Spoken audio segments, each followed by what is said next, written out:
Aloha, beautiful souls. Skyra here with Sovereign Vision. So today I'm going to bring up some controversial insight, and I'm going to speak a little bit more about exactly what Sovereign Vision means. You see, we create our own reality. We create the reality based off of what we believe about ourselves, what we believe is possible in the world, and what we believe to be true. And many of us are operating from a place of victimhood. We can either operate from victim or creation and empowerment. And what I want to talk about is how sovereign vision relates to religion, how that relates to the patriarch, and how that relates to what we actually believe and know about ourselves to be true. I know many of us are on this spiritual path. We've had an awakening. If you're on this channel, if you're not having an awakening or you don't understand anything I'm talking about, this is probably not the channel for you. But if you are, and this is definitely the channel for you. If you're seeking for greater insight, more understanding of religion, of spirituality, of trauma and empowerment, and the healing process, and understanding our nervous system and understanding the levels of consciousness, this is totally your channel. If you are looking to figure out what you want to create in this world, or how come you keep repeating patterns and you're not able to create what it is you want in the world, or you're just confused about it because you're still processing all these different things that are coming to you, and knowing that there's something bigger, there's something greater, there's a higher self. So I'm going to start from the beginning of my own story about religious trauma. Now, religious trauma in my life went back many, many generations.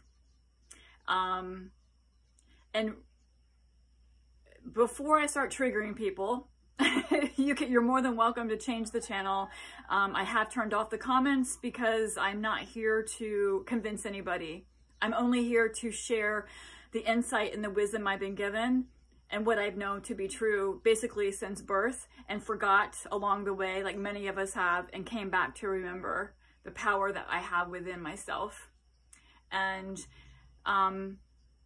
so I came from a long line of shame, a long line of women who felt powerless, a long line of women who allowed men to abuse them, to people men they married they had to take care of, or were addicted. And then I also came from a line from a disempowered mother, and a lot of shame, a lot of guilt and shame. And basically because they never felt they could be good enough. They never felt that they were worthy. They didn't understand why they couldn't be themselves. And it seems to be that in the generation of where my mother came and was born, and she was very connected to God. And I'm going to say right now that I love God. God is within me. God works through me. And God works through everybody in this world. God is creation. Simply created. God is pure love. He created us in His image. He created us in His image to carry out creation in this world.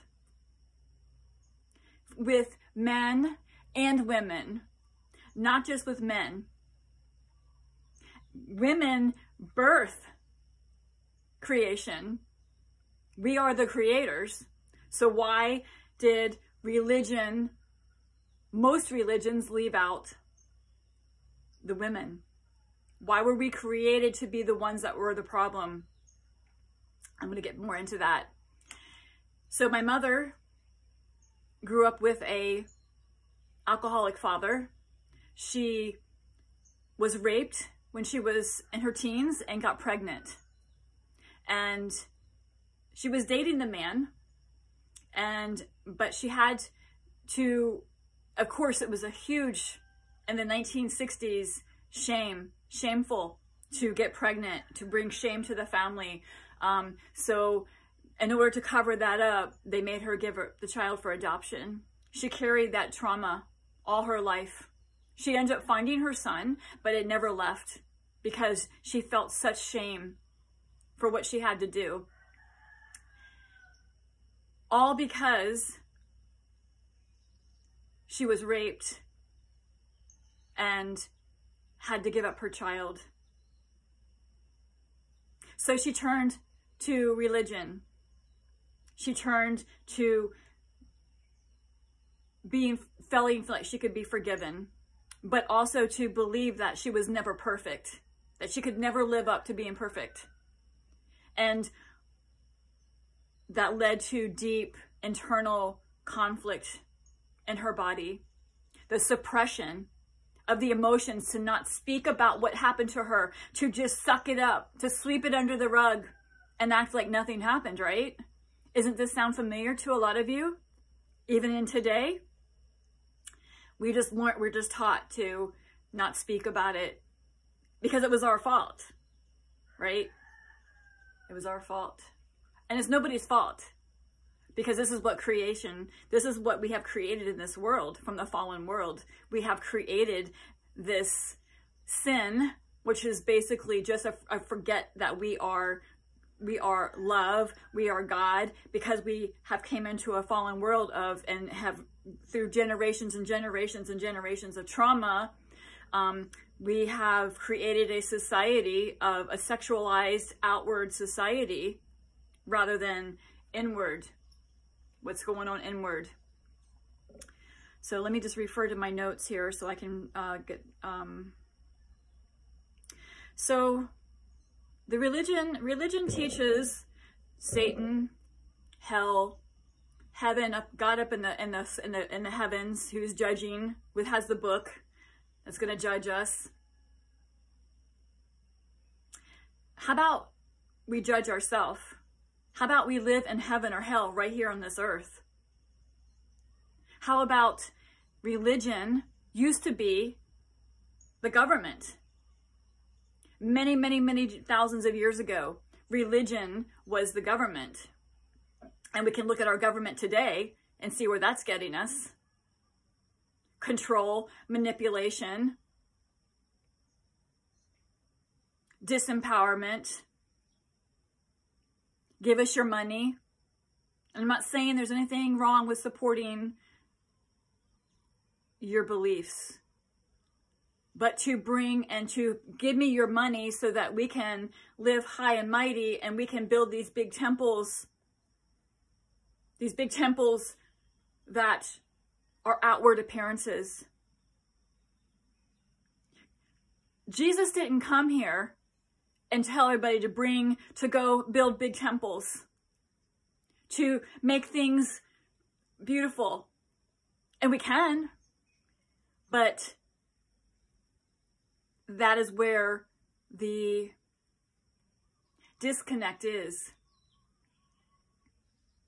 We're seeking, we're looking, we're placing things on the outside rather than the inner. But the churches, before they worry about what's happening on inside of each person, they're focusing on building big churches and big temples. The temple begins right here within. And until we understand this, we're always going to be seeking outside of us. We're going to be looking for the God in the sky, and to make sure we're not going to be in hell being burned by Satan. Satan is your mind. Right here. Satan is your mind. God works through us. Through our soul, our heart. We are God. We are not, I'm not saying we are God. We are made in the image of God. We are here to create and to flow and to be the reflection of God.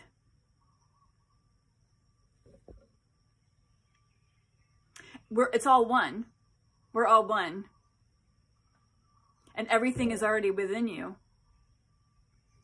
And when we can understand that we are not here to be perfect. We're already forgiven. Yes, we're already forgiven because we can forgive ourselves. And when we're looking for something outside of us to forgive us or to complete us or to fix us, it makes us a victim. It puts us in a place of disempowerment that we don't have the ability to control our life. Is there a higher purpose? Absolutely. Each soul has a higher purpose to be here, and we can do that right here. Once we lose all the programs and understand that we are the creator, we are the sovereign creators of our life, that God works directly through us and through our heart and our womb space, and we have the ability to create whatever it is we want when we can believe it. So I'm not going to go much further in this today because I've done a lot. And let me just make sure that I have anything else. I think the one thing I want to say today about God is spirit, every name, God, spirit, source, higher power, whatever we choose to call it, is all the same. And God is not a man. And God is not a woman. God is everything. God is everything combined. God is creation. And we actually embody God within us. We embody the feminine and the masculine energies, both. Just because we have feminine parts or masculine parts doesn't mean that we are one sex or the other. We are, but we embody the energy with God working through us. Both of us. So when we are complete within ourselves and we've done our healing work and we understand how much we are co-creators in this world, we can bring in relationships that are the same. God is love. And why is it that religions teach and preach fear? Just like the government. Fear. You're doomed to hell. You're a sinner. You're born a sinner. No, you are born love. You were born of love. You just forgot because you come into this world, this fallen world, where we start believing that we are less than, that we're imperfect in some way because of the generational trauma that's been running from the Patriarchy program, which has been going on for millions and millions and millions of years. And I'll get more into that because this is my passion. And this is my passion to help people understand why we are so disempowered and the ways that we can begin to work our ways out of this manipulation, to begin understanding our power within, that we are the creators of our life. And absolutely, I 100% believe that there is a higher power, a spirit, a God of this world, of this universe. And you can call it the universe if you want. It's an energy. It's an energy. It's a creation energy. And we are here to embody that creation energy to bring in our sovereign vision for the creator. Have a beautiful day. Aloha.